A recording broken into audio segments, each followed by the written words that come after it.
অষ্টম শ্রেণী পর্যন্ত পুনরায় পাস ফেল প্রথা চালু করতে হবে। অবিলম্বে আগামী 2016 ইংরেজি জানুয়ারি মাসে পাস ফেল প্রথা চালু করতে হবে।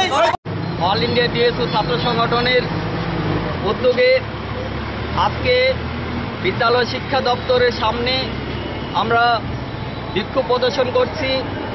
মূলত কয়েকটি দাবি নিয়ে। একটি দাবি হচ্ছে যাতে 2016 সাল থেকেই অষ্টম শ্রেণী পর্যন্ত পাস ফেল প্রথা পুনরায় চালু করে এবং প্রত্যেকটা স্কুলে যাতে সুন্দরভাবে সুষ্ঠুভাবে যাতে পঠন পাঠনের ব্যবস্থা হয়, যাতে কোনো ছাত্র প্রাইভেট টিউটরের নিকট নির্ভরশীল হতে না হয় এবং নির্দিষ্ট সময়ের মধ্যে যাতে সিলেবাস কমপ্লিট করা হয়, যেটা নামকে বাঁচতে সিলেবাস শেষ হচ্ছে স্কুলগুলির মধ্যে, এবং এই জানুয়ারি মাসের প্রথম থেকেই যাতে প্রত্যেকটা স্কুলে পাঠ্য বই বিতরণের কাজ শেষ হয়। আমরা এই দাবিগুলি নিয়ে আজকে এই মাননীয় শিক্ষা অধিকর্তার নিকট ডেপুটেশনে মিলিত হব এবং একটা দাবি সনদ পেশ